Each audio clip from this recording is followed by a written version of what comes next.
here we are. Good morning and good afternoon. Welcome to another episode of Before Coffee. It's Wacky and Weird Wednesday. So get your tinfoil hat on as we talk about the wacky and weird things that are going on this week and today. We've got some stories about, well, we've got a lot of stuff.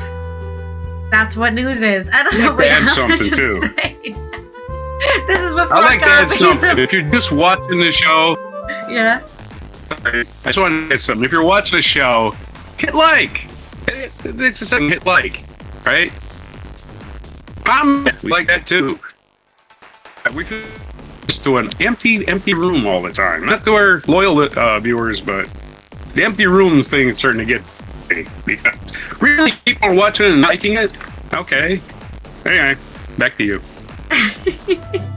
This is Before Because Coffee, I see a lot the of father crap. and daughter comprehensive news of Planet Earth podcast, where we look up our stories 10 to 15 minutes before we start. We've just got caffeine in our bodies, and we're learning to read live on stream. Let's get into our wacky and weird headlines. Today on Wacky and Weird Wednesday. Wacky. Man's daring escape from Gaza where he used a jet ski to get to Europe after trying China. And from the Western Hemisphere, unprecedented collapse. Panama's ocean upwelling, fails for the first time in 40 years. Plus, British eccentric builds elaborate cave network beneath its garden. Campaigners say arrest over Windsor video of Trump and Epstein a ridiculous overreaction. Oh no. And more weird news, a 130-year-old butter bacteria discovered in a Danish basement, and even older stuff. We got 14,000-year-old mummies way before Egypt. In my culture news, Ukraine must win. 5 members of Pussy Riot sentenced to jail in Russia. And it's National Professional House Cleaners Day. That's right, you're no longer a maid. You got a bunch of syllables now. Professional House Cleaners Day, September 17th, 2025. Before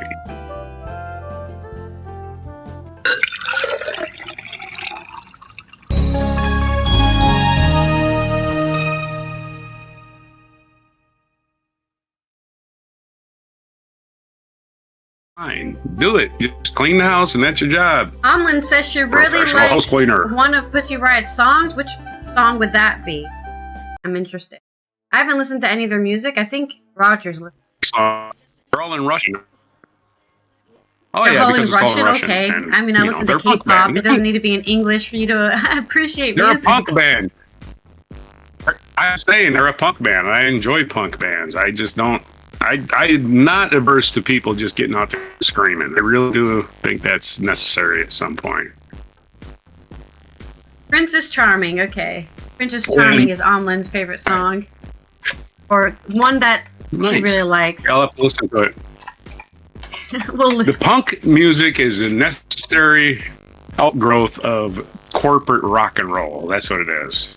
It's like, oh, we took this band and made them into a pop band. And that happened over and over again, thousands of times. That was what punk rock. Of course, a lot of punk bands became pop bands, right? Yeah. I mean, Music that's why they call it industry runs sellout, everything. right? Yeah. It's not necessarily a sellout if you're just trying to make a living, but and again, they off the artist, they still feel like they got just got you more record sales, Yeah. maybe some more popularity. Your reals are like, oh, they sold out. Not your real fan. Call I themselves mean, real fans. this song that Amlin's Oh, I speaking love about Don't right Nobody. now, it's mostly in English. Only the bridge is in Russian, and it just says, dolls, dolls. No, we're not under your control. Suffocating boy, you're suffocating me, suffocating. Relatable. And also the first line of the song is, I've got a big magic wand, and I use it all the time. Everyone loves vibrator humor in our songs. It is funny how women using sex toys is seen as a fight against patriarchy. It's so funny how easily you can take down patriarchy by just saying, I don't need you. I got a toy for that. I think women are the most natural actual punk rock stars, because they got more to complain about, right? They got more to feed into the fucking hate, the hate the way things are. Why are things this way? What are men mad about? Oh my God, a man has more than me. It's like, yeah, he's a rich guy. Women so don't like me, even though I have everything else in the world. Okay. Yeah. Yeah. People are looking for different things. We're not here to hate on men or women. Let's reverse segue wheel so we get into our first story. Yeah, maybe we can get somewhere today, huh?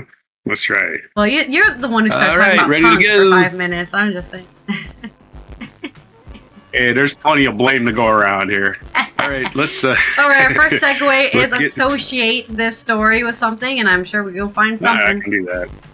Because we're going to be talking about... I better write it down. Now, this is a sad story, but it's also a wacky story, because how this man escaped Gaza is extraordinary. It's from Alvis Armelini and Tony Calpinto on The Independent. The journey of Muhammad Abu Dhaka, 31-old Palestinian, same age as me, has endured in order to escape Gaza for Europe has been nothing short of extraordinary. He spent over a year, thousands of dollars, and even uses a jet ski to get to Italy. Wow, that's imagine traversing the Mediterranean just to get out of Gaza. Ridiculous. It's giving me one of those pop-ups where it's like, you're not allowed to read this unless you give us money. And I was like, I was reading it earlier, just fine. All right. Yeah, no. Even using a jet ski to get to Italy. He documented his journey via videos, photographs, and audio files, shared with Reuters, who also interviewed him and his companions in Italy and his relatives in Gaza. Fleeing the devastation of the nearly 2-year-old Israel-Hamas war, plus also 75 years worth of oppression, which Gaza health authorities say has killed over 64,000 Palestinians, Mr. Abu Dhaka crossed the Rafah border in Egypt on April of 24, paying $5,000. He said he initially went to China, where he hoped to win asylum, but returned to Egypt via Malaysia and Indonesia after he failed. He showed Reuters email correspondences with the UN Refugee UNHCR representation in China from August and September 24. So this is the other issue, right? I'm sure he went to China first because everyone and their grandmother knows Europe is going through a very anti-immigrant era for the last 20 years at this point. And I don't know what their deal is about that, but it's not like they're running out of space. They just keep on yelling they're running out of space, but they really aren't. And they're not running out of jobs either. Right. Yeah. But he probably went to China to avoid that stuff, and China was like, "Nah, we're good. Europe. We don't want you either." So he had to go somewhere else, and I guess that's why he went to. Abu Dhaka then went to Libya, where, according to multiple reports by human rights groups and the UN, tens of thousands of migrants are abused and exploited by traffickers and militias while trying to secure a spot on a boat to Europe. Wonderful. According to data from Italy's Interior Ministry, more than 47,000 boat migrants have arrived in the country in the year to date, mostly from Libya into Tunisia. But Abu Dhaka made it across Tunisia in a highly unusual circumstance, as in he didn't pay to get trafficked over a boat. After 10 failed crossing attempts with smugglers, he said he purchased a used Yamaha jet ski for about $5,000 through a Libyan online marketplace and invested another $1,500 in equipment, including a GPS, a satellite phone, and life jackets. Accompanied by 2 other Palestinians, 27-year-old Dia and 23-year-old Bassem, he said he drove the jet ski for about 12 hours, seeing off and chasing troll boats, all while towing a dinghy with extra supplies. Turo used ChatGPT to calculate how much fuel they would need, still ran out some 20 kilometers shy of Lampedusa, or 12 miles. Well, more proof you should not be using ChatGPT to make your decisions. They don't. Tappy does not account for the weather probably and the wind, right? You're gonna lose a lot of speed in the wind. You're gonna have to use a lot more fuel if you have a lot of wind. You know, you shouldn't need this much. Put more fuel. Should have put more fuel in your dinghy for later, right? They managed to call for help, prompting a rescue, and they're landing on Italy's southernmost island on August 18th. They were picked up by a Romanian patrol boat taking part in the Frontex mission. Spokesperson for European Union's border agency said, describing the circumstances as an unusual occurrence. No, that's an understatement. This guy crossed the Mediterranean in a jet ski. Like, the Mediterranean isn't a small little lake, right? It's a huge body of water. It used to be a sea. Like, well, I mean, it is. It's called the Mediterranean. It's shallow. It used to be called. It used to be called the ocean until the area around Gibraltar closed up. That used to be an open bay, really, into the ocean. Mm-hmm. It was a very difficult journey, but we were adventurers. We had the strong hope that we would arrive, and God gave us strength," said Bassam, who did not share his surname. Right. Okay? I don't know why you have to say that. Who cares what his last name is?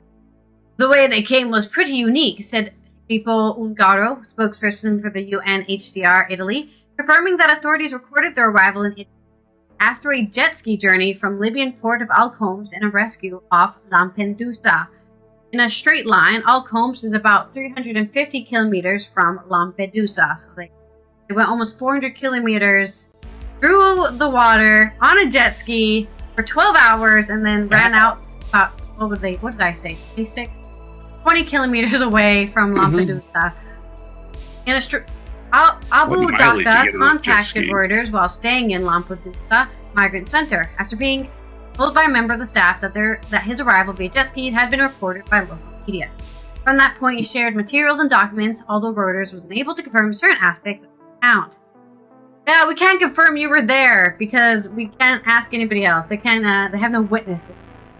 But from Lampedusa, the odyssey continued. The three men were taken by ferry to mainland Sicily, then transferred to Genoa in northwestern Italy, but escaped from the bus transporting them before getting to their destination. Why did they escape? I guess they were worried they'd be put in camps or something. Spokesperson for Italian Interior Minister said had no specific information about the trip. After hiding in bushes for a few hours, Abu Dhaka took a Brussels. Okay, I guess he's just like, I'm not going to get stuck in Greece. Or Italy, sorry. I'm not going to get stuck in Italy. I'm going to somewhere in the center of the EU. He specifically went to Brussels. He shared with Reuters a boarding card and his name for a low-cost flight to Genoa to Brussels. Charleroi, dated August 23rd. From Brussels, he said he traveled to Germany, first taking a train to Cologne, then to Osnabrück in Lower Saxony, where a relative picked him up by car and took him to Bromsch, a nearby town. So we already had people living in Germany as well. He says he had applied for asylum, waiting for a court to examine his application, with no date set for his hearing. He has no job or income and is staying in the local center for asylum seekers. Germany's Federal Office to Migration and Refugees declined to comment on his case, citing privacy reasons. Yeah, we don't want this guy to get beat up in Germany, because remember, Germany has a huge rise of anti-immigrant sentiment, so you give this guy's address away, someone's probably going to find him and punch his face in for trying to live on the planet. How dare he? Oh my God! You wanted to get away from horrible circumstances. This is my dream right here, right? The idea of just freely traveling through Europe and avoiding all the bullshit, the bureaucracy, the red tape you have to go through just to walk around, go around, right? He's not trying to commit any crimes, as far as we know. You know, I think if he wanted to commit crimes, he wouldn't be sharing his entire journey to Reuters, right? He would be keeping it secret. I think he truly wants to share how tough it is to escape a place that is literally committing a genocide, right? Went to, 5 countries in this adventure alone? Germany. To finally settle in an asylum center so that he can, not worry about starving to death. He had an internet shop and his work. Thank God. But Abu Dhaka's family remains in a tent camp in Khan Yunis in southern Gaza, their home destroyed. So only he's probably went to Germany to try to funnel the rest of his family over. That's usually what you have to do for anybody who's never had to immigrate to another country. You have to have somebody there who's a permanent standing, so that they can hold you accountable for the rest of the people who you're bringing over. So he needs to become that foundation. they can bring him over. Apodaca supposedly he had an internet shop, and his work was comfortable financially and everything.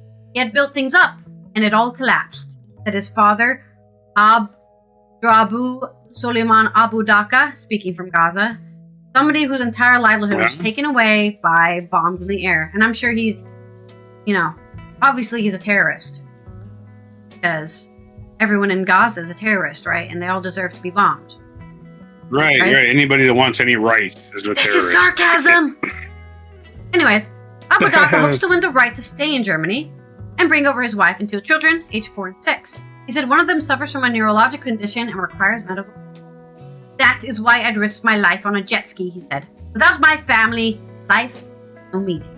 So there's your, I guess, positive spin on a wacky story of the human ingenuity to escape terrible circumstances on a jet ski. Well, partially on a jet ski, right? It wasn't like his whole journey. No, yeah. He was on a jet ski from China all the way to Italy, just riding it. Reminds me of that time my ancestors crossed the ocean water skiing. Yeah, that was... that would be... I'm pretty sure the Atlantic Ocean is way longer than and more dangerous than the Mediterranean. The Mediterranean can be pretty dangerous. Short route. The northern route. It was during the summer. They did the Greenland, Iceland, thing. Right, of course. Right. The island hop because they were water skiing. That's my association. I know it's bad, but you will not be. The Germans are going. You will not be. Alternate reality where jet skis were invented in the 1700s.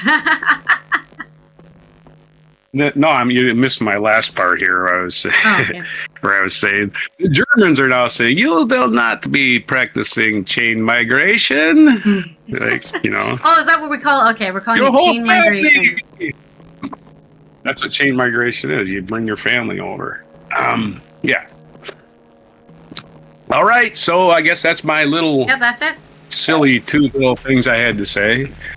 All right, next story, next spin, we're going to talk about the ocean. Going to be a joke, or it is. Try to make this quick. Sarcasm, which I've already been sarcastic this entire story. So. All right, sarcasm. All right. Here we go from Earth.com. We're talking about the under the ocean stuff down in Central America. Unprecedented collapses. That's right, with the Little Mermaid. Unprecedented collapses from Earth.com. Jordan Joseph, old Double J. Panama's ocean upwelling fails for the first time in 40 years. What the hell? Did we feed it enough?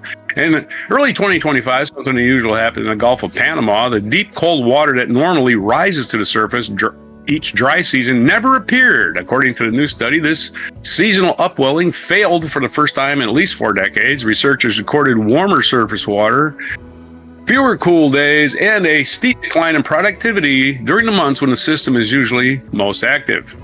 Lead author Aaron O'Day of the Smithsonian Tropical Research Institute, or the STRI, points out that the event disrupted one of the Gulf's most reliable ocean patterns. His team's data showed that the region's cool season shifted in ways that carry real consequences for both marine ecosystems and the people who depend on them.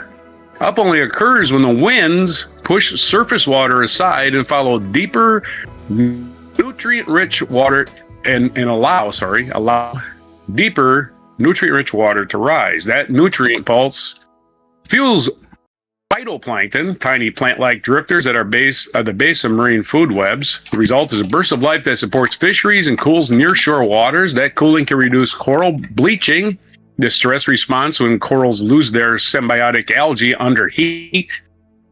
A long-term study by Panama's Pacific Shelf showed that how predictable winter winds typically drive the cycle. Year after year, that reliability shaped coastal economies and expectations.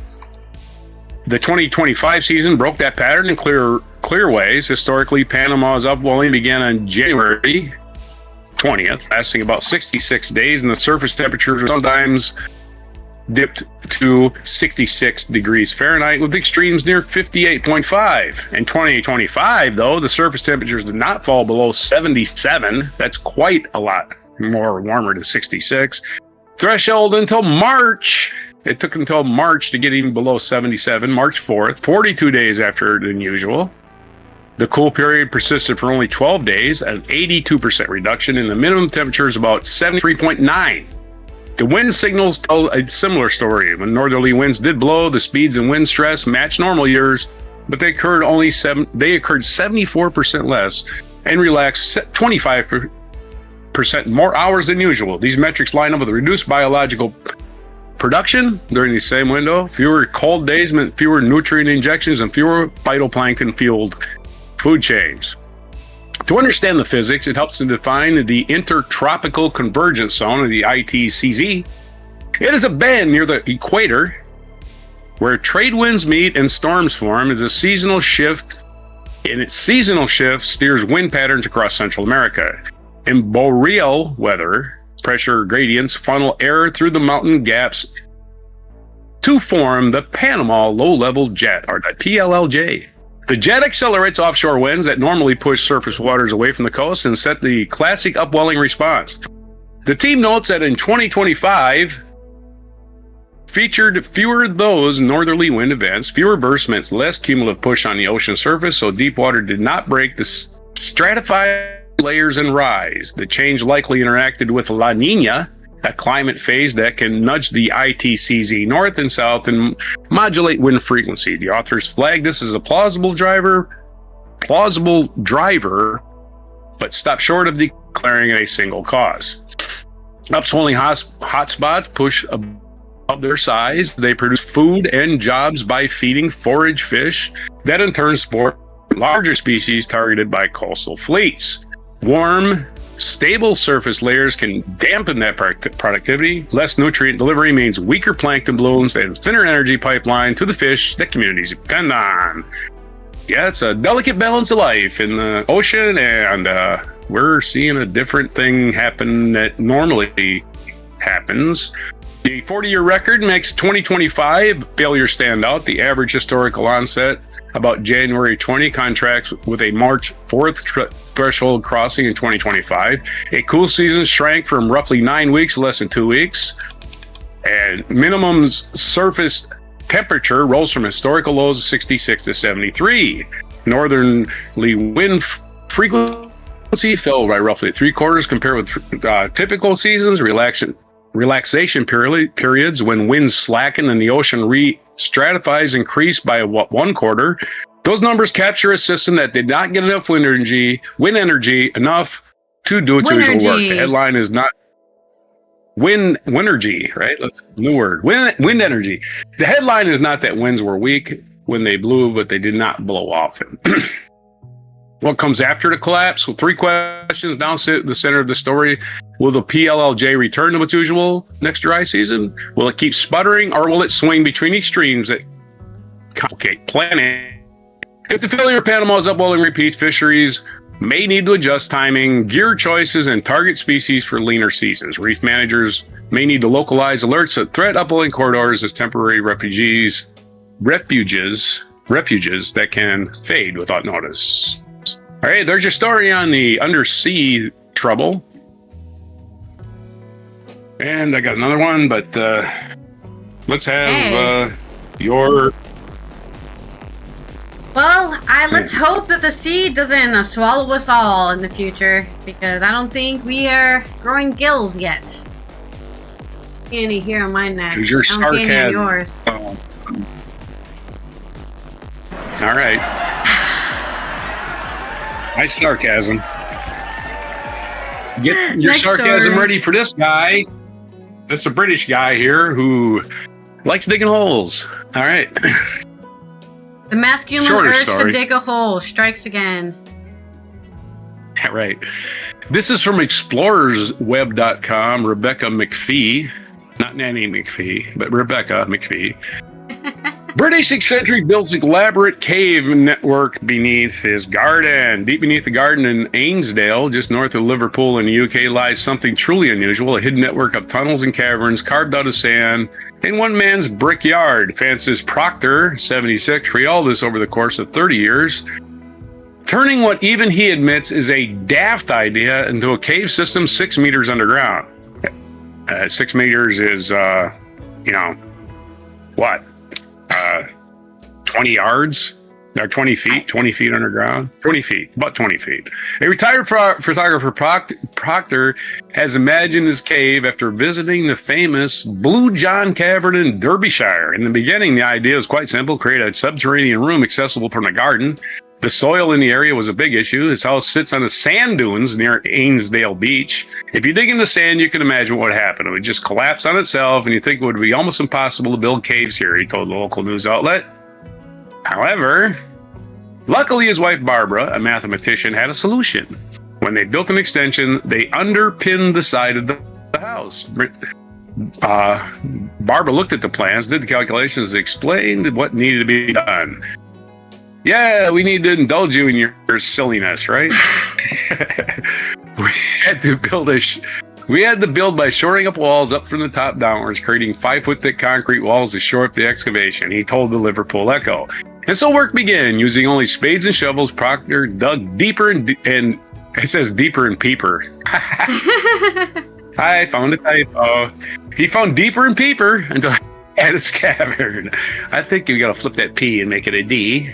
Deeper and deeper until he had his cavern. The project crept forward over the next 3 decades. Over time, it became so much more than a single cave. Proctor excavated chamber after chamber, creating tunnels, spacious caverns, and quirky features. It's not merely a hole into the ground. It includes a bridge, a waterfall, and objects that the pair collected from around the world. All right, they're keeping shit down there you can steal, make money off, right? Cool. All right. I'm just kidding. They're keeping it underground so you can't steal it. In a vault. Yeah. Including a skeleton prop rescued from a Hollywood film set. So they hid a skeleton down there to scare you digging down there. Despite the elaborate cave system, you would have no idea from the front of the house if anything out of the ordinary existed. Only those who enter through the garden gate can see the incredible creation. Although Proctor began it as a personal passion project. Proctor, well, we love our P's here, this author. He even said peeper instead of deeper, right? Ever since people found out about the quirky garden, they have wanted to see it. It was something to do that I enjoyed, said Proctor. It was a surprise when people started taking a lot of interest in it. Why would it be a surprise? And now more and more people are coming to see it. Well, shit, that's why you did it, dude. Don't you understand why you did it?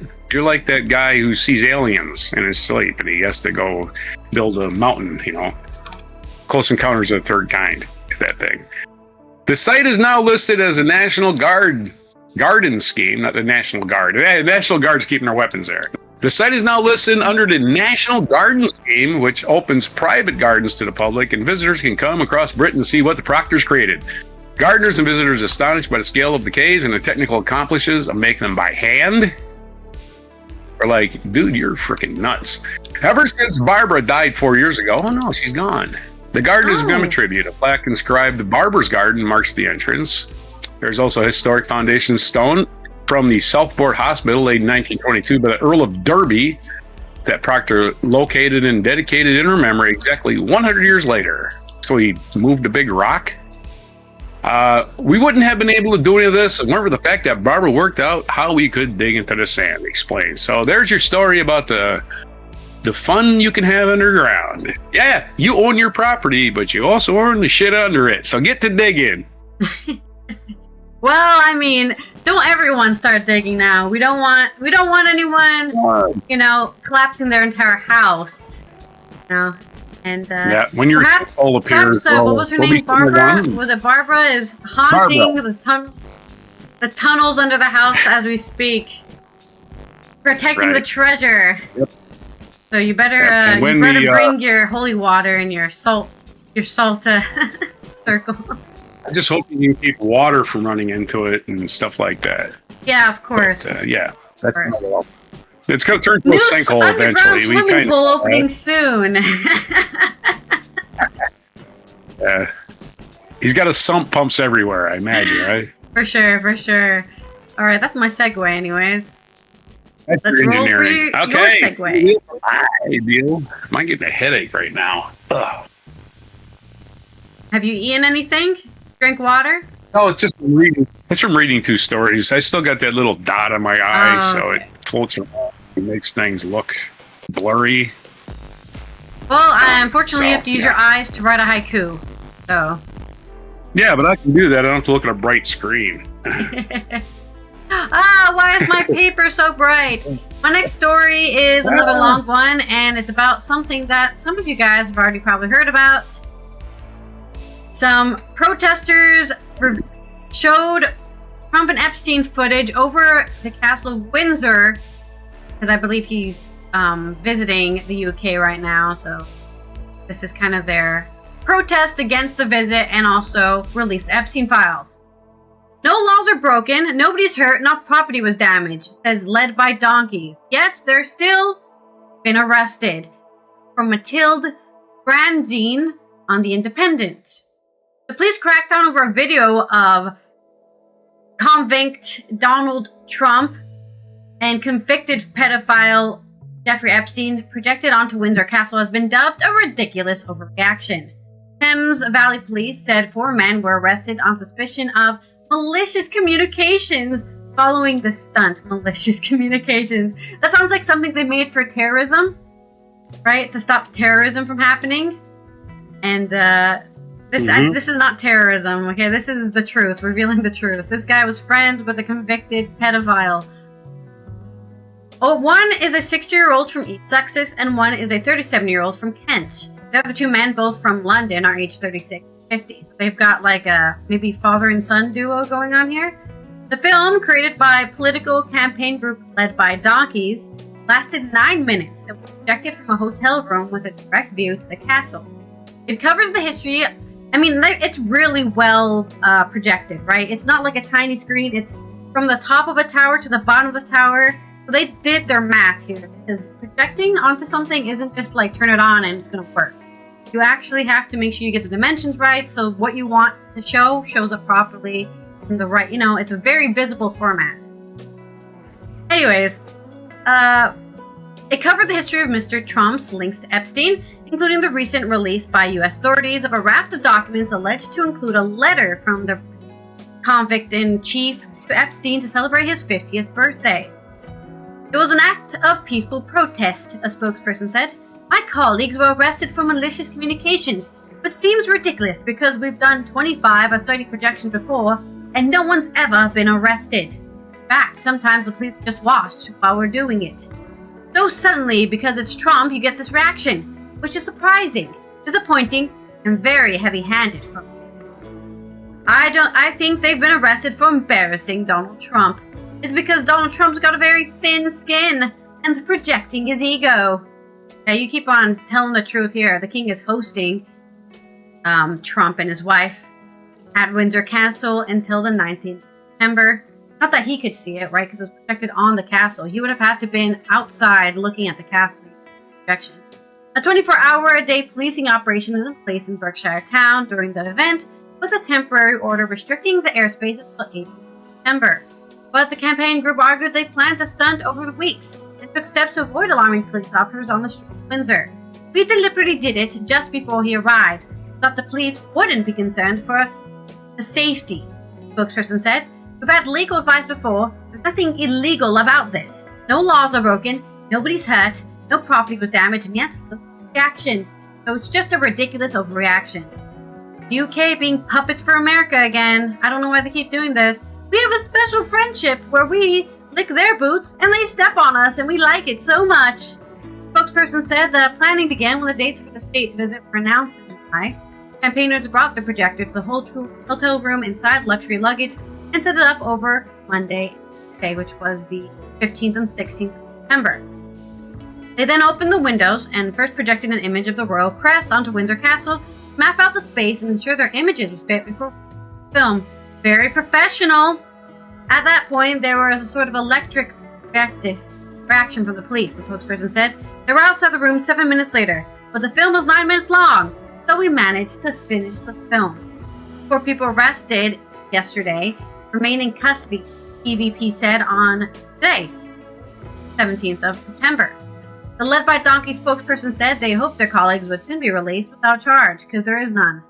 Malicious communications is not one of them. People say they want to see peaceful protests, but what can be more peaceful than legally hiring a hotel room to project images onto a wall? Spokesperson said. fact-based.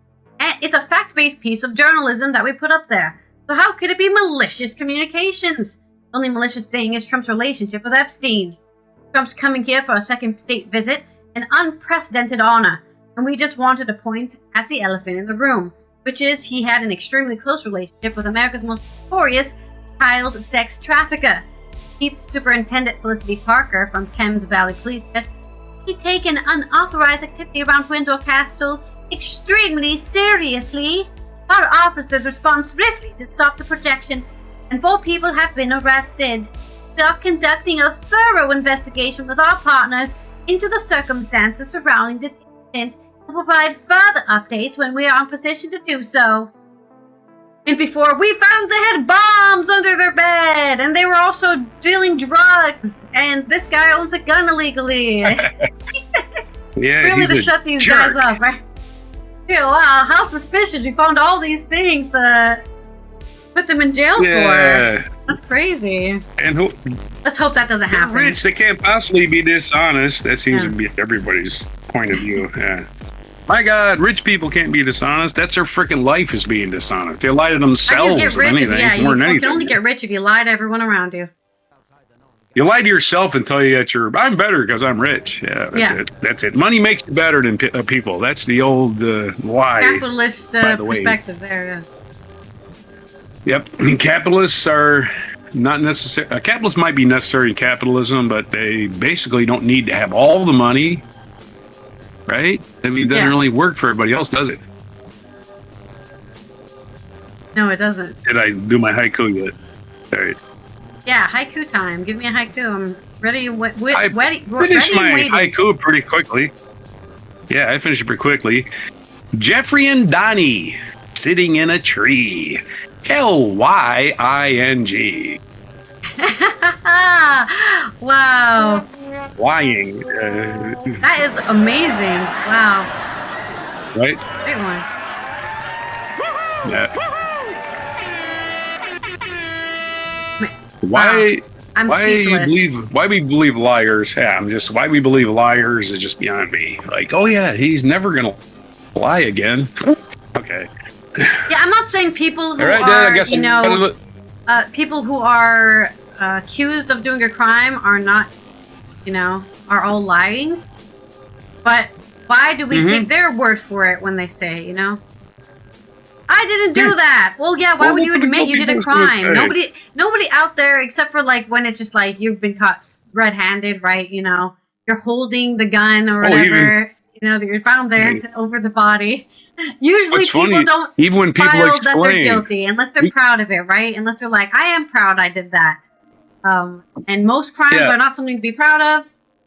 So, yeah. Don't forget the willfully ignorant who will sit there and say, oh yeah, that guy said why he committed the crime, but that's not the real reason. They'll just make up their own reason because they don't honestly, care. I don't even think anybody is trying to say, or not most people aren't trying to say, go to jail for being, knowing Epstein. The thing people are really trying to say is, why are you giving respect to somebody who was related to a child, like he got convicted, a convicted child trafficker. It's a question of morality. Why do you find it necessary to keep that relationship going? Is my thing. And so why is that a thing you think you need to accomplish? What secret is this guy hiding about you? Is what I can only think. If you're a friend of it, I think somebody came out and said, hey, I was on the Epstein plane. There you go. Now release all the names. I forget who it was. Yeah. It's like, at least he's being honest. Hey, you can't fault him for that. And also people should just say, it's the cheapest and easiest way to do it, but the cheapest, easiest way that people avoid this situation, right, where you judge people due to their relationships, is you say, I didn't know he did that. That's fucked up. I hate the guy now, and I don't want anything to do with him. And then it's over. But he won't say that, right? And that's even more weird. He hasn't vocally said, fuck Epstein. Yeah, release he was saying it before when he wasn't president. Right? Release the Epstein files! And then after that, now he's all silent. He's not saying, yeah, fuck that guy. I wonder if they actually called it the Lolita Express. Or that was just somebody came up with. Yeah, some meme that people made, perhaps. Okay, so our next segue and for your story is... I can find my chat. Where'd my chat go? Back my chat. There it is. Associate. Associate. So We're going to talk associate about your story with something else. butter. Butter. We're going to talk about butter and bacteria in butter. So too bad you don't have an alliteration headline, because you have 2/3 of it right there. Bacteria, butter, bacteria. This is from popsci.com, popular science, in other words. Andrew Paul's the author. 130-year-old butter bacteria discovered in Danish basement. Yeah, Danish basements, man. I love the old stuff in old basements. You can, hey, let's see what's in here, man. Antique food, right? Antique food's a great thing, right? I think it is. For over centuries, simple lactic acid bacteria has been one of the most reliable additives to keep food and drinks safe for over a century. Those in butter, cheese, and other dairy products to help extend their shelf life. Now a team in Denmark has uncovered some of the preservation aid's earliest examples. Their findings, published in the International Diary Journal, only came after a chance discovery hidden away in the bowels of a university basement. Yes, basements have bowels. I don't know why. You don't want to go down there. They don't excrete anything. Okay, we don't want to go down to the biology of a basement, but I don't think they have bowels, actually. I think that's just a figure of speech. Lactic acid doesn't simply add an extra zing to foods and drinks. It also helps them stay fresher and longer. Of course, your body produces lactic acid every time you exercise. That's that soreness in your muscles. That's lactic acid being released. It helps them stay fresh longer. The microscopic organisms acidify their surrounding environments, and the process displaces the other species that might otherwise make you sick. Wow, I didn't know that. Although widespread today, Denmark was one of the first countries to enlist lactic acid bacteria to help with an industrial scale, particularly for its dairy products. While cleaning out a basement underneath the greenhouses at the University of Copenhagen, researchers spotted a pair of bottles that contained white powder. Ooh, white powder. Let's check this out. The labels indicated that they contained lactic acid, so they did not snort it. That's my little line. Sorry. The labels indicated they contained lactic acid bacteria cultures that date back to the late 1800s. It didn't take long for the team to use advanced DNA sequencing in hopes of confirming their contents, although it wasn't initially clear if they would be successful. The researchers soon matched the bacteria to database examples of those used by Danish dairies after pasteurization. Pasteurization, again, was created to make milk last longer, process of superheating it and then cooling it down right away. It was a opening kind of microbiological relic, the fact that we were able to extract genetic information from a bacteria used in Danish butter production 130 years ago was far more than we had dared hope for. Microbiologist and study co-author Jorgen Lesner recounted in a statement. Lesner and colleagues identified DNA from the Lactococcus ceremoris. I love the name, cremoris, a bacterium that is used to acidify milk today. They also showed the culture featured the genes necessary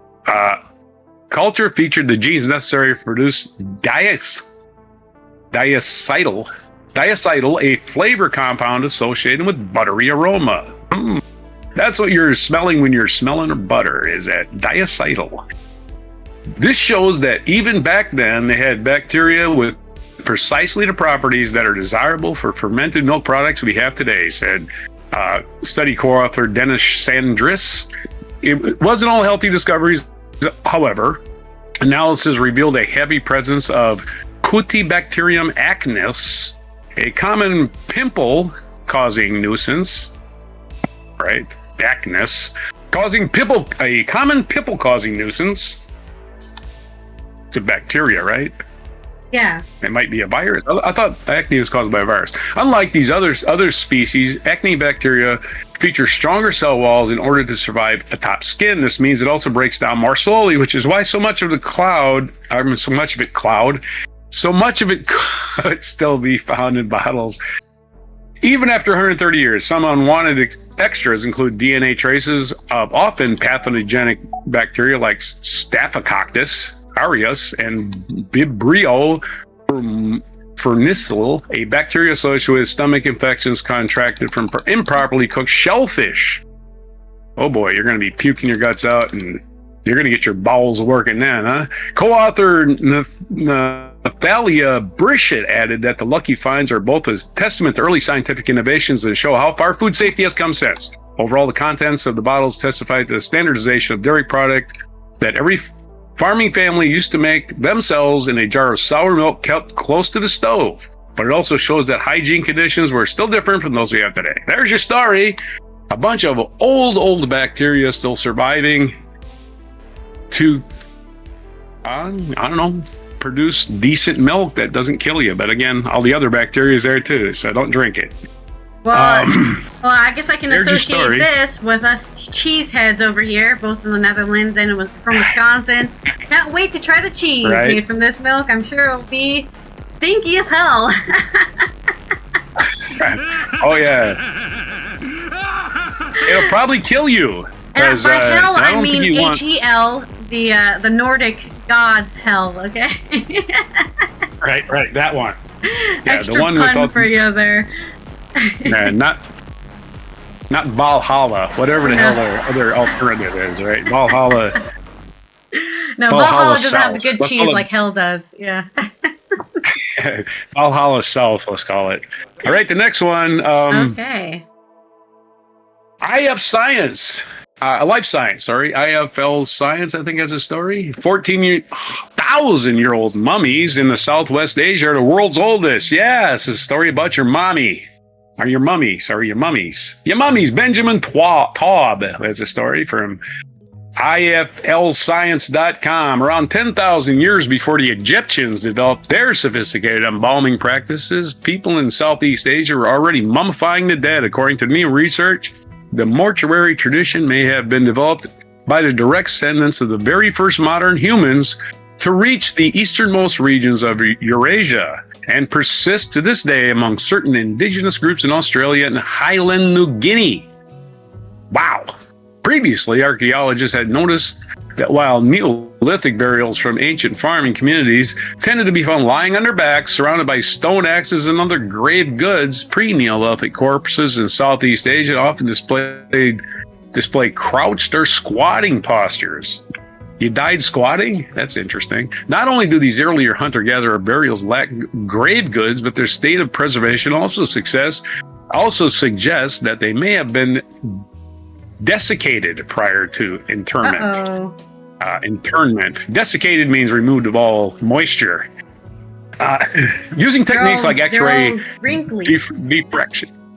Yeah, using techniques like X-ray diffraction and Fourier transform infrared spectroscopy.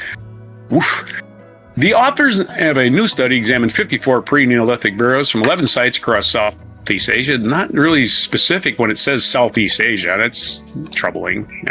Tell me the places, man. Southeast Asia is a big place. Dated to between 12,000 and 4,000 years ago, the prehistoric cadavers showed signals of having been mummified via an extended period of smoke drying over a fire. Yeah, let's have some smoked human. What's on the menu? Smoked human. Smoked human again? That's 3 nights this week. Smoked mummification takes about 3 months, during which time the body is slowly and continuously heated over low fire. Wow, 3 months. Sheesh. Said study author Di Hsiao Chong Hong from the Australian National University of IFL Science. It is the first time any such evidence has been found of this kind of treatment being applied to dead people in Paleolithic times, adds co-author Professor Peter Bellwood. The researchers also confirmed that some of the mummies from Vietnam, we found, at least named the country, have been dated to 14,000 years ago. Vietnam, the cradle of civilization, apparently. Although these weren't included in the present analysis, by contrast, mummification practices in ancient Egypt didn't begin until about 4,500 years ago. While mummies attributed to the Chinchorro culture of northern Chile, which is in the Americas, of course, back some 7,000 years. Yeah, Egyptians, you didn't invent mummies, you just thought you did. Unlike these arid locations, however, Southeast Asia is hot and humid, making mummification impossible without a considerable amount of human effort. Today, the endeavor is still undertaken by indigenous groups such as the Dani of Indonesian New Guinea, who smoke corpses until they turn completely black, later keeping these mummies in special rooms inside houses and bringing them out on special occasions. Hey, somebody go get Uncle Bill. It's his birthday. All right, let's get him out of the Uncle Bill closet and haul him out here and give him a beer. Put beer in his hand. Kind of cool. Weekend at Bernie's. Kind of a permanent weekend at Bernie's. In contrast, the Southeast Asian mummies appear to have been buried relatively soon after the smoking was completed. Presumably, when they mummified them, they would have to put them in the ground fairly quickly rather than sitting around a place like people tended to do in ethnographic times in New Guinea and Australia. Nonetheless, the parallels between the cultural practices are striking and may hint at ancestral connection between Paleolithic Southeast Asians and present-day indigenous communities like in Oceania. Unlike modern Southern Asians, who mainly descended from populations that migrated southward from China during the Neolithic, the mummy makers are likely to be related to the very first Homo sapiens to arrive in the region after moving out of Africa. According to the researchers, Aboriginal cultures are also descended from this initial wave of modern humans. It is quite possible that we're seeing the descendants of the first modern humans in southeastern Asia. The oldest dating of these barrows is about 14,000 years ago. And these people have, we think, very close ancestors to the people who live as indigenous Australians in New Guinea. Yes, we don't know. The DNA has been destroyed by smoke, I imagine. And of course, 14,000 years of time. We believe that the smoke-dried mummification tradition reflected a shared culture among hunter-gatherer populations since ancient time, likely with deep ancestral roots. I expect that we will uncover even more evidence, reaching farther back and spreading into other regions as well. There's your mummy story. Not sure if I have anything to associate this with, other than I have a mummy. Indonesia.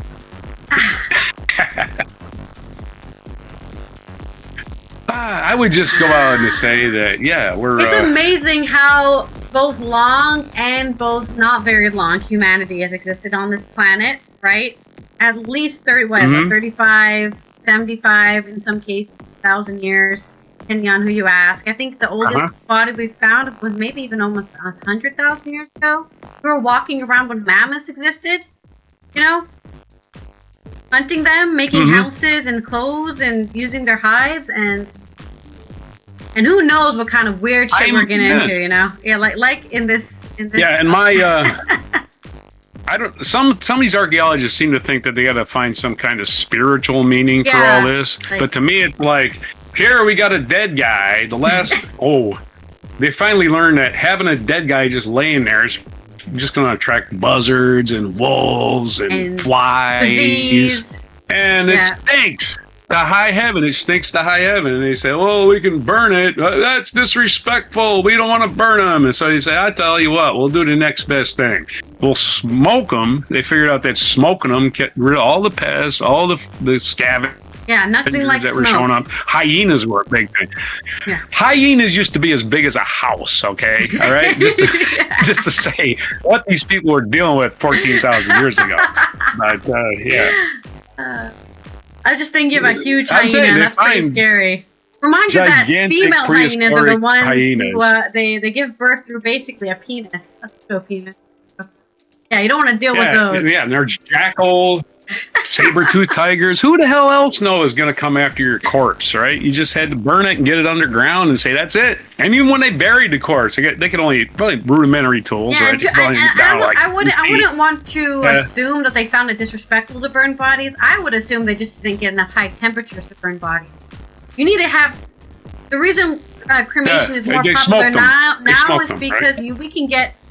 especially with machines, right? We can get those high temperatures, right? Like blacksmithing high temperatures, and that's what melts bone, or I should melt, turns bones to ash. That's not usually possible without some technology. And they probably just didn't have the technology to make hot enough fire. Too humid. Smoke worked. And it was too humid. It was just way too humid. They couldn't wait for them to dry out to burn them. And in the southern in Chile, like the mountain air in Chile where they did this, it's dry. It's very dry. The rain they get is just snow, that's mountain snow, but it's mostly a dry climate. And so I'll use the beef jerky example. I can make beef jerky in New Mexico because there's no humidity. I can make it in a day. But if I hang it out in the line here, it's just going to get... Oh, my God. For days on end. Yeah, it's not dry enough in the summer. It's only dry enough in the winter. You have to use a dehydrator. It's like a whole different thing. Anyway, there's my little stupid little sidebar. Let's roll our segue Spin the wheel. And then get into our culture news. I just looking at this story. This is funny. Remember the story you did about the sports teams firing somebody for cheering for a different team? Yeah, we did that last week. That's actually happening in real life with Tom Brady, because Tom Brady is a part owner of the Raiders, right? Okay. And he's doing football broadcasts for Fox Sports. Like Fox Sports is paying him to talk about teams. Which the problem with that is when you're on TV and you're interviewing and you're doing the games, you spend the entire week with the team you're covering, right? You go there on Wednesday, you're there Thursday, Friday, Saturday with this team, learning all about their teams. Now Tom Brady is a Raiders owner, and he's spending all week with your team when your team is on the Raiders schedule. That should be against the law. Yeah, that's suspicious. Corporate espionage at its worst. The owner of the team gets to sit in on meetings as part of the media. Total horseshit. He owns the freaking one of the teams. I mean, he's not complete owner, but just being part owner. Anyway, so they're Fox, the NFL is saying he's doing nothing wrong. I would say you're full of shit, NFL. You're full of shit. It's corporate espionage. He's stealing. This is once again, the NFL suspended this guy a few years ago for an entire half a season for cheating. The same guy, and now they trust him. Give me a break. Give me a break. All right. Also, hello, Debbie Gorge. I hope you're having a good Wednesday. Our next segue is alliteration headline, and we're going to talk about Pussy Riot, who has been sentenced to jail in absentia, which means that they weren't in... Did you say limerick? No, I said alliteration headline. Okay, sorry. In absentia means that they weren't actually present at this court ruling, so some judge has made a decision, probably paid by Putin to make the decision, but we're going to go over that. This is by David Morquand on Your News Culture. 5 members of the feminist punk group Pussy Riot have been sentenced in absentia to prison in Russia. One member, Diana Burkhardt, said, Ukraine must win and must face trial in The Hague. 5 members of Pussy Riot have been sentenced for their anti-war performances, criticizing the war in Ukraine. Wow, reminds me of the U.S. during Vietnam. Reports from Media Zona, the independent Russian outlet co-founded by band members in the feminist punk collective, reveal the members sentenced include Maria Alyakina, Tasso Plentner, Olga Borisova, Alina Petrova, and Diana Burkhardt. Jail terms handed down by Moscow's Basmani District Court range from 8 to 13 years, according to Rolling Stone and Media Zona. Media members are accused of spreading false information about the Russian army in a music video released in December 22 entitled Mama, Don't Watch TV. A separate charge relates to an incident in which the member of the group urinated on a portrait of Vladimir Putin in 2014. Punestinskin, another world leader who can't take any criticism. She peed on me. Some people would probably pay a lot of money to have a member of Pussy Riot pee on them. I'm just saying. That's funny. All 5 members of Pussy Riot have been rejected the charges, Donald saying Trump. They were politically motivated. Of course they're politically motivated. You peed on the leader of a country. Anyways, of course it's politically motivated. In a statement given to Rolling Stone, Diana Burkhardt said, The full-scale war against Ukraine has been going for more than 3 years, and I continue to believe Ukraine must win and Putin must face trial in The Hague. Burkhardt added, The Russian government is a textbook example of patriarchy, the worst kind of abuser. A tyrant, a narcissist, a gaslighter, a toxic manipulator who lives off the destruction of others' will. He urged every person in this world use their voice, and went on to say that collective activism was the way to resist and overcome the crisis of democracy. Burkhardt said that thankfully the Russian government has no access to my physical body, but even if I were Russian, I would say the same thing. Go fuck yourself. Yeah. Arrest me for peeing on your photo. Asshole. Pussy Riot rose to fame in 2012 with their protest piece, A Punk Prayer, when 3 members of their group were imprisoned for a protest at a cathedral in Moscow. Since then, the group has consistently opposed Putin, authoritarian regime, and it's clamped down on freedom of speech, freedom of voting, freedom of even existing. In 2023, member Nadia Tolokonnikova was arrested in absentia and added to Russia's international wanted list last year. A court in Moscow sentenced Piotr Verzilov, the unofficial person of Pussy Riot, who left Russia in 2020 after authorities searched his home, to 8 years and 4 months in absentia in prison for social media posts criticizing the war in Ukraine. Imagine that, right? Imagine me going on the internet saying, you know what? I don't agree with killing and forcing the Ukrainian people to destroy their passports. You're going to jail for saying that. How dare you? So there's my news, there's my culture news, my wacky and weird, Poon's at it again. And what we said before the show started, make sure to stay away from any high buildings. Do not go into any, just stay on the ground floor. Poon will find you and will toss you out a window. That's his favorite thing to do to people he doesn't like. And probably people who pee on his portrait. I still can't believe that. That's amazing. Where are all of the Pussy Riot people currently living? Are they? They're not in Russia, or they're not in the United States. I don't want to know where they live. I'm not going to reveal that. I'm not going to dox them. Like I'm saying, if they're in the United States, all friggin' diaper Donnie will just deport them. I'm sure they're somewhere safe, surrounded by people who will not turn them in, so that they can go to jail for up to 13 years. At least I hope so. All right, alliteration headline. Yes. All right, Putin puppet punishes pussy protagonist politics.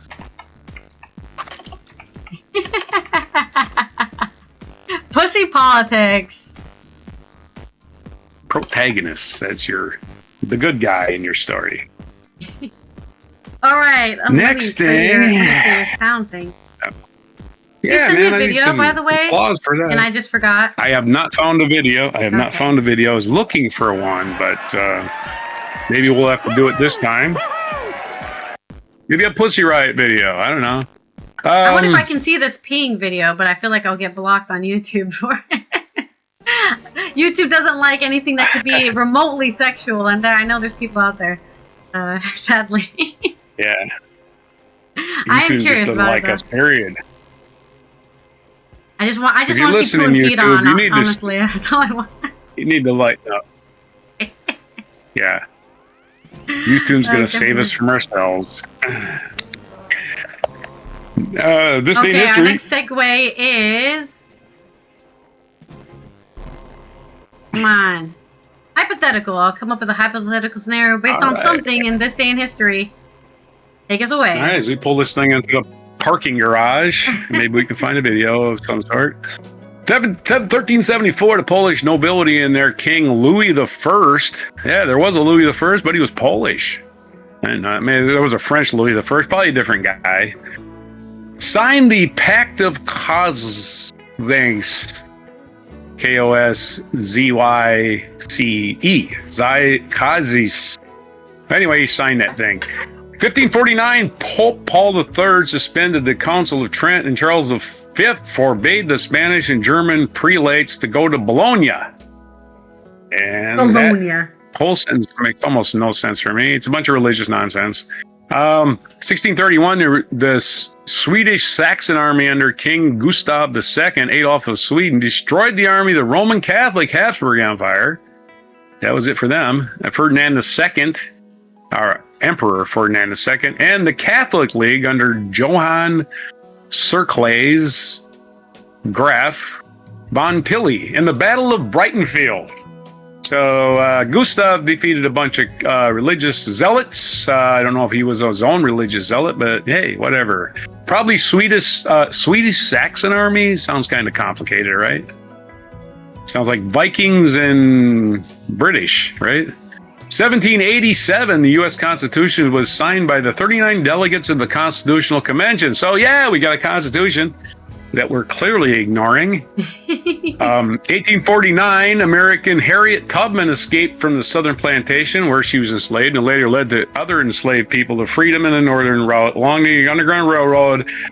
Britannica getting it wrong again. She did not escape from a southern plantation. She escaped from Dorchester County, Maryland, which is not the South, and they had some plantations, but yeah, she was working on kind of a smaller spread, not some big. When I think of plantation, I think of thousands of slaves, don't you? I know I do. Yeah. But nah, she was. I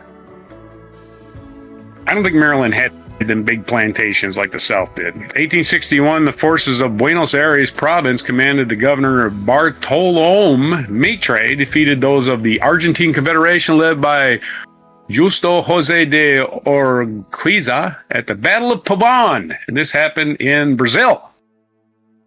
Buenos Aires was my little... Buenos Aires is not in Brazil, it's in Argentina, sorry. Argentina! Dumbass. I'm a dumbass. Says it right in the story. In other news, today we found out Russia's a dumbass. Let's get on with it. I remember that Buenos Aires was in Argentina. 1862, Union forces halted the Confederate advance in Maryland, back to Maryland, during the Battle of Antietam.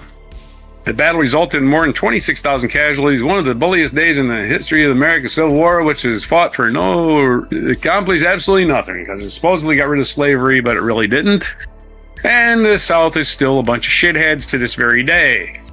1901, British adventurer Sir Francis Chichester, who sailed around the world alone in 1967 to 61 in a 55-meter boat, a foot boat, or 17-meter yacht, Gypsy Moth. Anyways, his birthday. So this guy obviously had a shitload of money because his name was Sir Francis Chichester. Is that what you said? Gypsy Moth 4. Oh. Yeah, Gypsy Moth 4. The previous 3 didn't make the trip. No. I don't know if he ever tried it 3 other times, but he had he had a 4th yacht.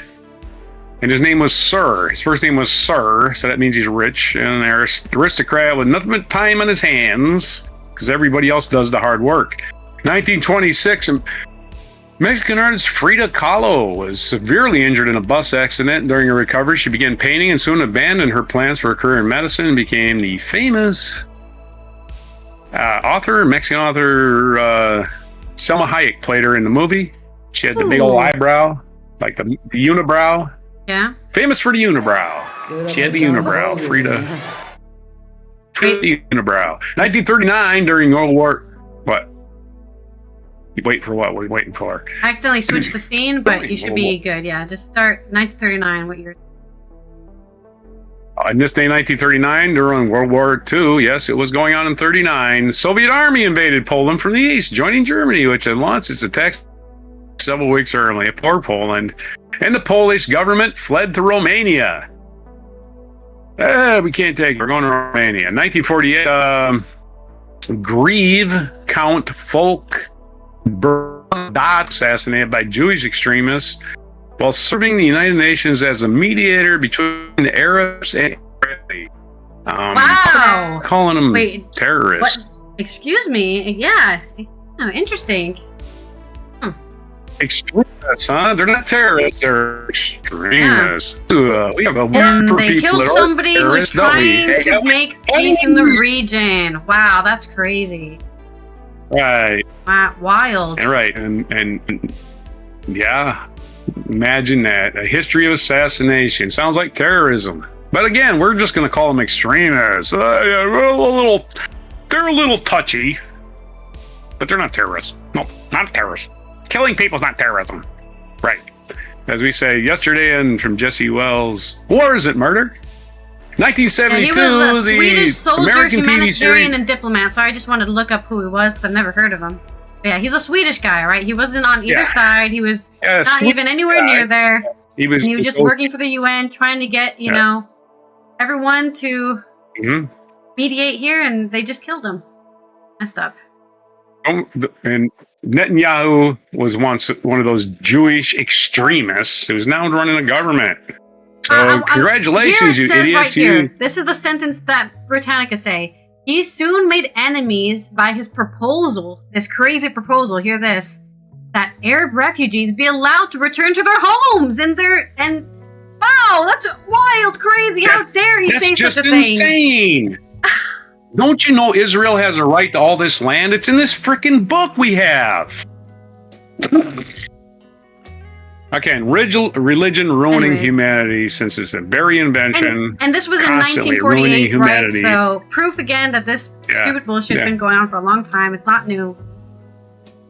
Yep. And again, 1948, we may not have invented the word terrorism, but we certainly have it now. And it was terrorism. Britannica, it was terrorism. Yeah. Extremists. Way to fucking soften the blow, assholes. 1972, American TV series MASH, based on Robert Altman film, debuted on CBS, and the show was hugely popular with both critics and viewers. One of the best shows ever on TV, except they extended the Korean War to like 12 years. But luckily it wasn't that long. Yeah, it was like, well, it's technically still going, even though it's on an armistice, right? 1991. Well, Americans being North Korea there, right? Maybe actually it was a long time. I think Americans were still there in 20,000s, walking around. And we're still not leaving North Korea here, or South Korea, because 1991, North Korea and South Korea were admitted to the United Nations. Like, okay, why are you waiting so long? I mean, I can see North, but I don't see South Korea since you went to war at the 38th parallel for them. 2011, the first Occupy Wall Street protest was held in the United States. It affected absolutely nothing. Made people feel good, but again, Wall Street just won anyway because they're rich and they just buy the Supreme Court and the politicians and they just go, fuck you, poor people. Do what you're told, shut the fuck up. We're going to lie to you some more and turn you against each other. History of the United States in a nutshell. That person's black. You should fight them instead. Okay. That's what happened. Really. So if you don't remember the Occupy Wall Street protests, as some 1,000 demonstrators marched into Manhattan before occupying Zuccotti Park, the movement, which eventually went global, sought to highlight corporate greed and income inequality, among other issues. And corporate greed and income inequality has just gotten worse since, because the compliant news media is part of the problem. They are oligarchs, owned by oligarchs. The news media is controlled by 4 companies, own the majority of the papers, TV stations, newspapers in this country, and they tell you what you want. They want you to hear. So you have to find your own news from independent sources like we do. At least we try to. Our featured event in 1978, speaking of the mess in the Middle East, we can't get away from that either. Camp David Accords concluded. The Camp David Accords, negotiated by U.S. President Jimmy Carter, who completed this day in 1978, leading to a peace treaty between Egypt and Israel. Yep. And I don't know. Obama was a great president, I think. I think Biden was a pretty good president. I think Biden was a pretty good president. He didn't start the fucking Israel shit. I think they were good, but I think Jimmy Carter was the last great one. That's all I'm saying. Yeah, he never got a chance to be great. He never got a chance to be great. A great person, but he never got a chance. The Congress didn't work with him. The Congress decided, even though they were all mostly Democrats, oh, we're not going to work with this guy. And then they got Ronald Reagan instead. And they said, oh, we're going to work with Reagan. So a big fuck you to the House of Representatives, Tip O'Neill, who was a Speaker of the House. Big fuck you, rotten hell, Tip O'Neill, for not working with Jimmy Carter, but working with Reagan. Go fuck yourself, you piece of shit, Tip O'Neill. And again, people act like, oh, Tip O'Neill was this great guy. No, he wasn't. He sold us down the fucking river. That's what he did. Yeah. Anyway, back to the Middle East. The peace still holds between Egypt and Israel, but of course, Anwar Sadat, who signed it for Egypt, was assassinated by his own army. So yeah, they're a bunch of, oh, no, we want peace. Fuck peace. Our feature biography. I've heard of this guy, and then now we got to know he was actually a real person. Wenceslas II, King of Bohemian Poland. Yeah, he was born September 17th, 1721. Died June 27th, 1305. The age of 33. And of course, the very famous Christmas song, King Wenceslas. Good King. 720 years old. That's right. Good King Wenceslas looked down upon the feast of Stephen. I had to sing that in grade school, so I know the song. We had to learn it. When the snow laid And that's all how old around. Poland is, by the way. Even brightly shone the moon that night, though the frost was cruel. That guy was not Russian, by the way. More proof that Poland was a country long ago. I still know that song from 3rd grade. Aren't you proud of me?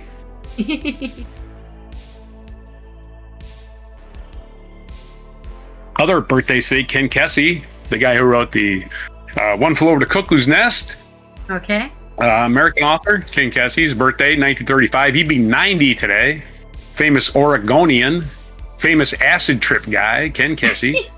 Reingold Messner, Italian explorer, born in 1944. 1945, Phil Jackson, American basketball player and coach, has won, I think, 9 rings with the Bulls. And here's what Phil Jackson did. He followed the talent.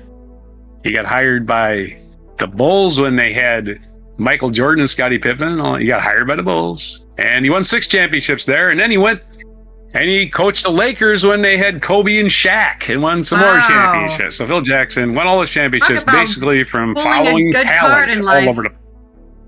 Yeah, it's exactly right. It's like, hey, we're gonna fire Phil Jackson. He hasn't fucked up Chicago, so let's hire him. And as soon as Michael Jordan left the Bulls, Phil Jackson checked the fuck out of town. He's like, I'm out of here. They're gonna blame me for this.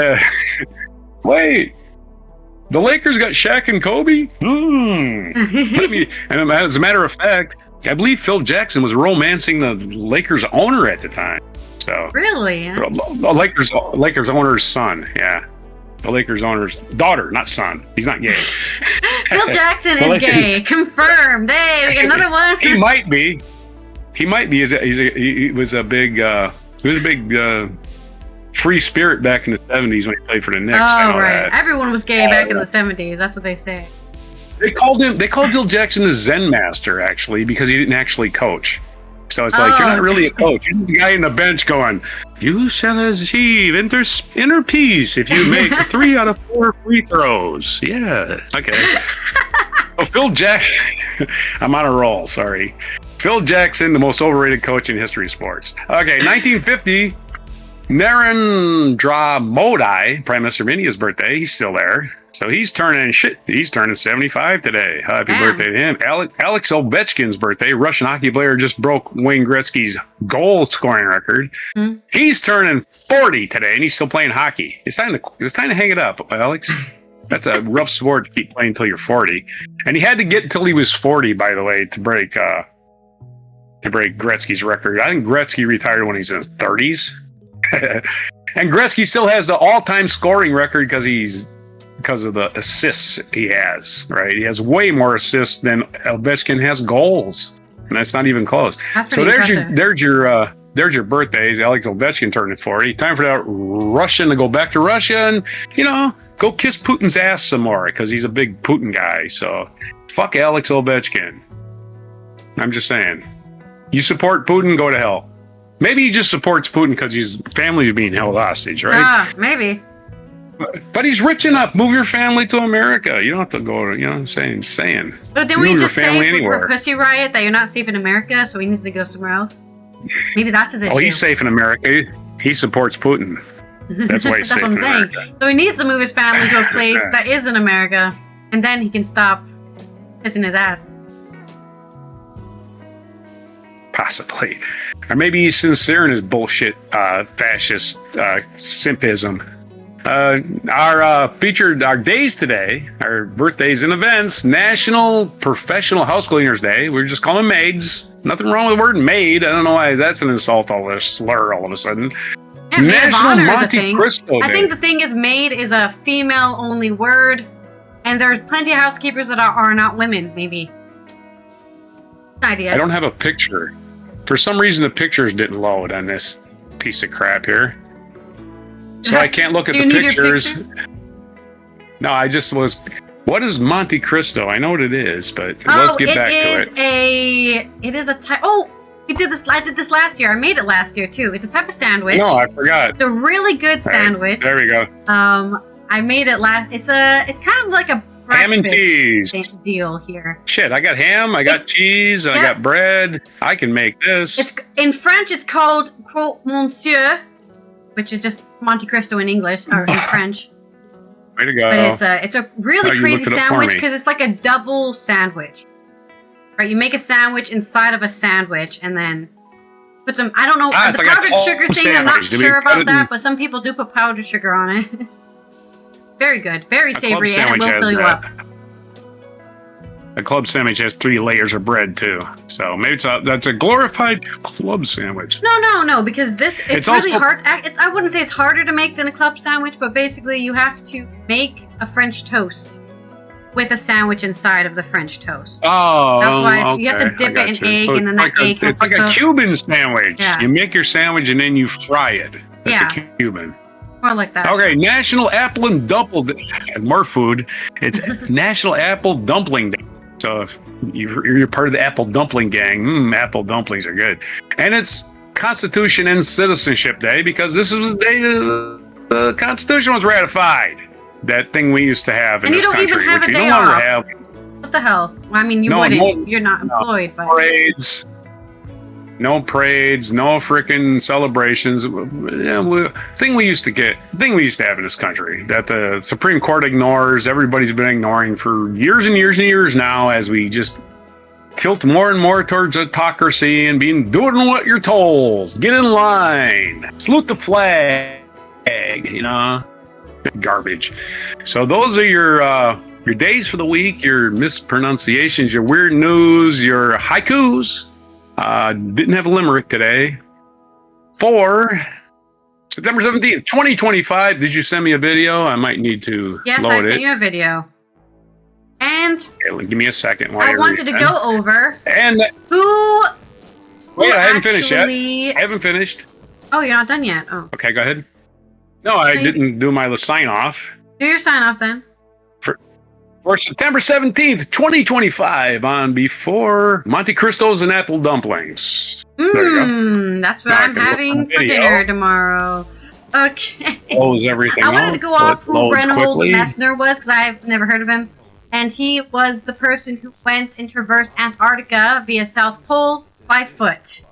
Wow. So he was one of the first people with German Arvid Fuchs do that. Just walked 1,250 miles solo around the Gobi Desert. This is all the things he was an explorer, and this is how he explored, right? Right. Oh, wow. Gobi Desert. People can still do that. He also did some Alps climbing, tons of things of just, I went places and I walked there and don't do it. This is why. The Gobi Desert's a monster. It's also international, or I should say WHO's International Day of World Patient Safety. So not only are nurses and caregivers at threat, but also patients can be a threat. So make sure you advocate for yourself. If a doctor or a nurse or somebody in the healthcare industry, or policymakers even, right? People who make the policy in the hospital are not taking their safety into account, advocate for it and say, what the fuck, this is messed up. For World Patient Safety Day. Is there anything else I wanted to talk about? I don't think so. So let's go ahead, and this has been Allison from the Netherlands, Roger from the East Coast of the US.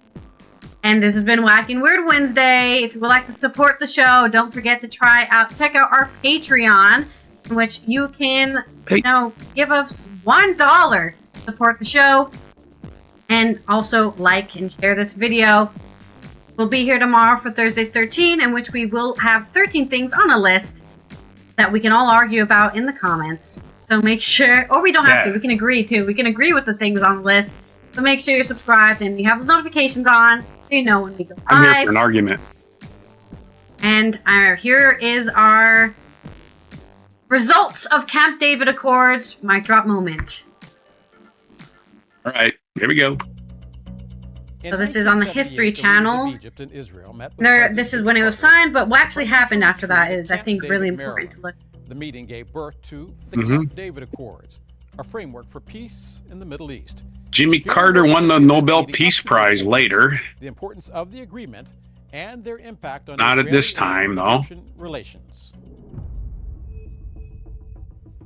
In 1947, So this is the why United Nations they even made the divided accord, right? British-controlled Palestinian territories into two countries. Yeah, Oh I'm learning wow, something it's that here. place that we all. Arab countries That looks did really not familiar. want the former Palestinian territory That place there. to become two states. And war immediately broke out between what would become Israel And this the military was coalition right of Arab after World War states, II, and they including just wanted to neighboring keep countries, fighting Egypt again. I don't and know. Jordan.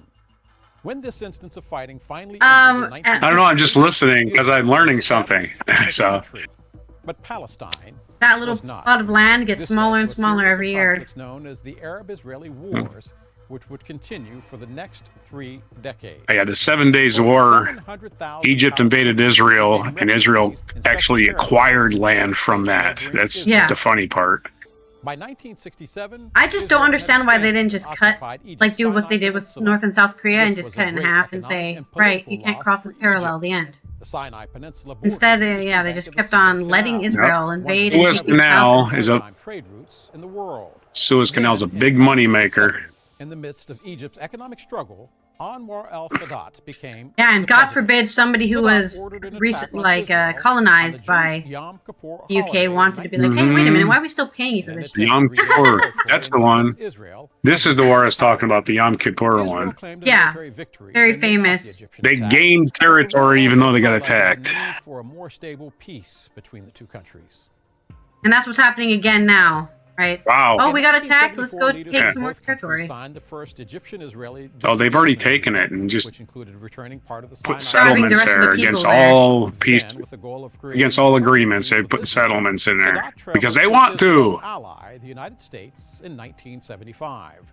Gaza and the West Bank settlements are illegal. Sadat even Yep. visited Israel in 1977.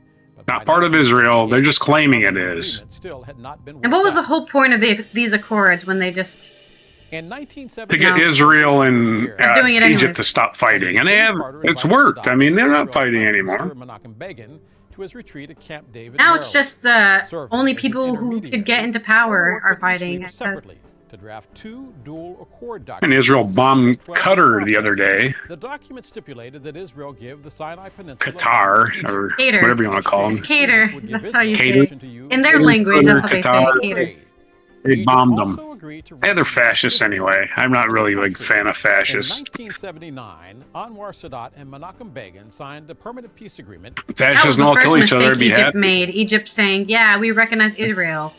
The significance As of Israel these sent agreements Jimmy tanks Carter's- into Egypt, right, Sadat to and Begin fight received Yep. the for British 1978 Nobel ownership Peace of the Suez Prize. Canal. Egypt Crazy. and I Israel think officially Sadat- began a diplomatic I think he had 3 years later. Sadat was assassinated Leaders at of a the military West praised review Sadat, but stand. many leaders of other Arab countries were not happy with the agreement.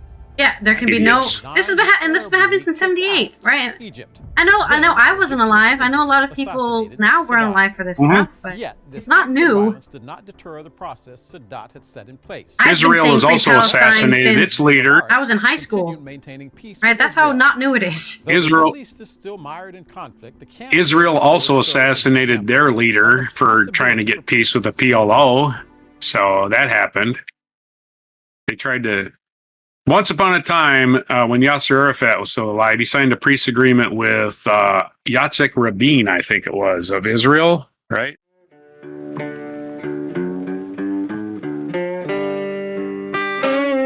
Be sure to hit the like, subscribe, and notify buttons, and follow our other channels, Toxic Alley, History of Gravy, and Scratchy